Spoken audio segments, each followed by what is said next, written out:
தென் தமிழகத்தில் வரும் 13ஆம் தேதி மழை பெய்யக்கூடும் என சென்னை வானிலை ஆய்வு மையம் கணித்துள்ளது. ஏனைய மாவட்டங்களில் அதிகபட்ச வெப்பநிலை படிப்படியாக உயரக்கூடும் என்றும், வேலூர், ராணிப்பேட்டை, திருப்பத்தூர், கிருஷ்ணகிரி, தருமபுரி, நீலகிரி, திண்டுக்கல் மாவட்டங்களில் அதிகாலையில் பனிமூட்டம் நீடிக்கும் எனவும் கூறப்பட்டுள்ளது. சென்னை, திருவள்ளூர், காஞ்சிபுரம், செங்கல்பட்டு, சேலம், ஈரோடு, நாமக்கல் மாவட்டங்களிலும் அதிகாலையில் பனிமூட்டம் நிலவும் என தெரிவிக்கப்பட்டுள்ளது.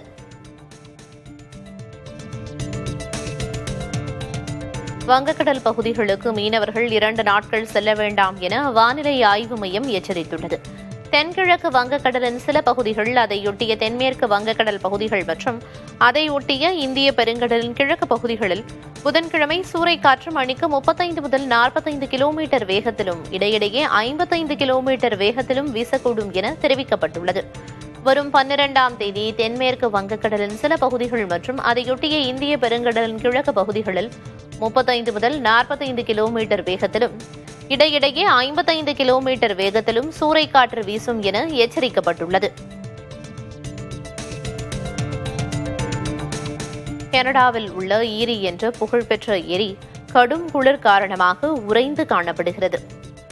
வெஸ்ட்பியர் கலங்கரை விளக்கத்தை சுற்றியுள்ள ஏரியின் பகுதிகள் முழுவதும் உறைந்து வெண்ணிறமாக காட்சியளிக்கும் நிலையில் அதன் பருந்து பார்வை காட்சிகள் வைரலாகி வருகின்றன. சமீபத்தில் இந்த பகுதியில் பெரிய அளவிலான விரிசல் ஏற்பட்டதாக செயற்கைக்கோள் படங்கள் வெளியான நிலையில் தற்போது அந்த விரிசல் மறைந்து பிரமிக்கத்தக்க வகையில் ஏரியில் மாற்றம் நிகழ்ந்துள்ளது. கடந்த ஆட்சியில் தொடர் போராட்டத்தால் 7.5 விழுக்காடு உள் இடஒதுக்கீட்டை கொண்டுவர வைத்ததாக முதல்வர் மு.க.ஸ்டாலின் தெரிவித்துள்ளார். அரசு பள்ளி மாணவர்களுக்கான 7.5 விழுக்காடு உள் இடஒதுக்கீடு குறித்து சென்னை நுங்கம்பாக்கம் நிகழ்ச்சியில் அவர் பேசியதை பார்க்கலாம்.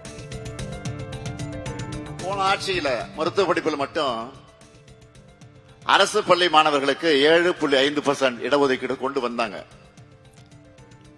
ஆனா நாம தான் அதுக்காக தொடர் போராட்டம் நடத்தி அதை கொண்டு வர வச்சோம்.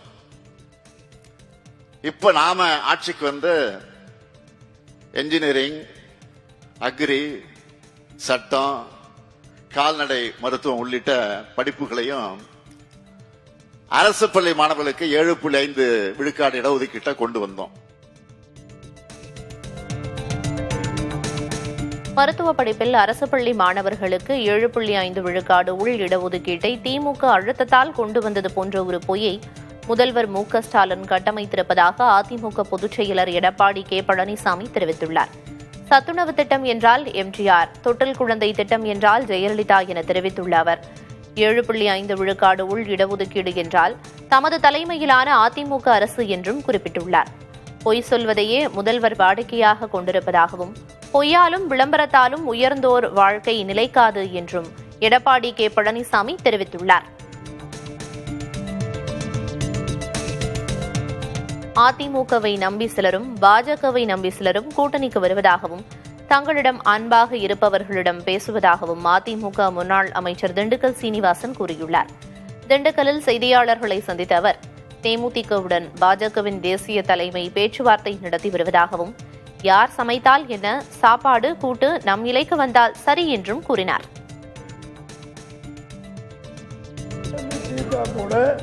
தேசிய தலைமை அவங்களோட பேசிட்டு இருக்காங்க. அவங்களுடைய எதிர்பார்ப்பு என்ன, அவங்களுடைய என்ன பிரச்சனைகள் ஏதுங்கிறத சட்ட இதில் மாநில லெவலில் முடிக்க முடியாதனால அவங்க எடுத்துக்கிறாங்க. நல்ல விதமாக முடியும். பிஜேபி தானே எங்கள் கூட்டணி சார். யார் பண்ணாலும் எல்லாமே சாப்பாட்டில் கத்திரிக்காய் காயெல்லாம் வைக்கிற மாதிரி தான் அது. எங்களுக்கு தான் அது நம்ம கூட்டணிக்கு தான் வரும். அன்பாக இருக்கிறவங்ககிட்ட அவர் பேச்சு வர சொல்லியிருப்பாங்க. எங்களுக்கு அன்பாக இருக்கிறவங்க நாங்கள் கூப்பிட்டுருப்போம். நாங்கள் நம்பி வருவாங்க, அவங்கள நம்பி வருவாங்க. பல பேர் அப்படி இருப்பாங்க இல்லையா?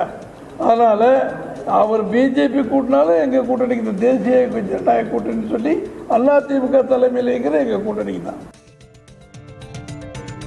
தேமுதிக அலுவலகத்தில் விருப்பமனு வாங்க நிர்வாகிகள் ஆர்வம் காட்டவில்லை என்று விமர்சனம் எழுந்த நிலையில் தேமுதிக உயர்மட்ட குழு உறுப்பினர் AR இளங்கோவன் பதிலளித்துள்ளார்.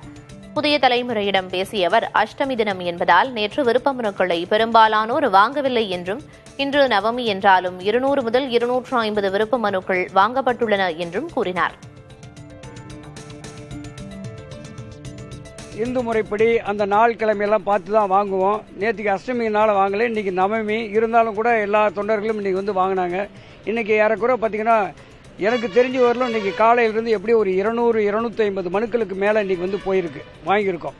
எங்ககிட்ட யார் கூட்டணி வைக்கிறாங்களோ அவங்களுக்கு அதிர்ஷ்டம் நாங்கள் சொல்லுவேன். உறுதியாக தேமுதிகவினுடைய அணி நிச்சயமாக வெற்றி பெறும், ஆட்சிக்கு வரும். காங்கிரஸை தேவையற்ற சுமை என திமுக முடிவு செய்துவிட்டதாக அதிமுகவை சேர்ந்த நாடாளுமன்ற உறுப்பினர் இன்பதுரை தெரிவித்துள்ளார். டெல்லியில் புதிய தலைமுறைக்கு அளித்த பேட்டியில் இதனை அவர் தெரிவித்தார். திமுக காங்கிரஸை வேஸ்ட் லக்கேஜ்னு முடிவு பண்ணிட்டாங்க. இல்லைன்னா தேர்தல் நேரத்தில் போய் காங்கிரஸை விமர்சிக்கிற மாதிரி ஒரு பராசக்தின்னு ஒரு திரைப்படத்தை வெளியிடுவாங்களா? ஆக திமுகவுக்கு காங்கிரஸோடைய உறவு கசந்துருச்சு. எனவே அவர்களாக வெளியே போகணுங்கிறதுக்காக பல்வேறு நடவடிக்கைகளை அவங்க எடுத்துக்கிட்டு இருக்காங்க. தினசரி அதுபோல் பல்வேறு, ஏன்னா ஒரு குழு அமைச்சிருக்குன்னு சொல்லி காங்கிரஸ் சொல்லி வாசப்படிகளை காத்திருக்கு. ஆனால் அவர்களை சந்திக்க மாட்டேன் என்று சொல்லுகிற தலைமையாக திமுக இருக்கு. காரணம் வந்து காங்கிரஸ் இப்பொழுது திமுகவுக்கு வேஸ்ட் லக்கேஜ். திமுக காங்கிரஸ் கூட்டணிக்கு எந்த பிரச்சனையும் இல்லை என திமுக எம்பி கனிமொழி தெரிவித்துள்ளார். ராமநாதபுரத்தில் செய்தியாளர்களிடம் பேசிய அவர் வரும் தேர்தலில் காங்கிரசுடன் இணைந்தே செயல்படுவோம் என உறுதியளித்துள்ளார். திமுக காங்கிரஸ் ஆனா வந்து ஆட்சியில வந்து பங்குங்கிற விஷயத்தை வந்து திமுக உள்ள பிரமுகர்கள் முக்கியமா நல்லா பேசிட்டு வர்றாங்க. இது முற்றுப்புள்ளி வைக்காம தொடர்ச்சி நடந்துட்டு எல்லாத்தையும் திமுக இல்லைங்க. தனி நபர்கள் பேசுவதற்கெல்லாம் வந்து ஒரு கட்சி வந்து பதில் சொல்லிட்டு இருக்க முடியாது. திராவிட முன்னேற்ற கழக தலைமைக்கும் காங்கிரஸ்ல இருக்கக்கூடிய தலைமைக்கும் ஒரு இணக்கமான நல்லுறவு இருக்கிறது. அதனால கூட்டணிக்கு எந்த பிரச்சனையும் இல்லை. அவங்க 2 பேரும் ஒருத்தர் புரிந்து கொண்டு தேர்தலிலே வரக்கூடிய தேர்தலில் நிச்சயமாக இணைந்து செயல்படுவோம். இதுவரைக்கும் பேச்சுவார்த்தைக்கான குழு அமைக்கலன்னு இல்லைங்க. நிச்சயமா விரைவிலே தேர்தல் வரக்கூடிய அறிவிக்கப்பட இருக்கிறது. அதனால தேர்தல் குழு நிச்சயமாக அறிவிக்கப்படும். புதிய தமிழகம் போட்டியிடும் தொகுதிகளில் தங்களது வெற்றிக்கு கூட்டணி கட்சிகள் உழைக்கவில்லை என்றால் அவர்களை நாங்கள் தோற்கடிப்போம் என அக்கட்சியின் தலைவர் கிருஷ்ணசாமி தெரிவித்துள்ளார். ராமநாதபுரம் மாவட்டம் பரமக்குடியில் புதிய தமிழகம் கட்சியின் செயல் வீரர்கள் கூட்டத்தில் கலந்து கொண்ட பின்னர் செய்தியாளர்களிடம் பேசிய அவர், புதிய தமிழகம் கட்சி எந்த கூட்டணியில் இடம்பெற்றாலும் பரமக்குடி தொகுதியில் போட்டியிடும் என உறுதிபட தெரிவித்தார்.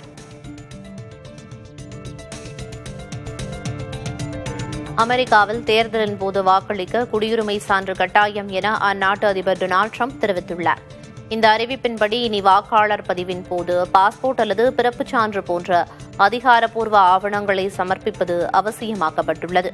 முறைகேடுகளை தடுக்க இந்த நடவடிக்கை எடுக்கப்பட்டுள்ளதாக அமெரிக்க அதிபர் ட்ரம்ப் கூறினாலும் இதனால் லட்சக்கணக்கான தகுதியுள்ள வாக்காளர்கள் பாதிக்கப்படலாம் என எதிர்க்கட்சிகள் குற்றம் சாட்டியுள்ளனர்.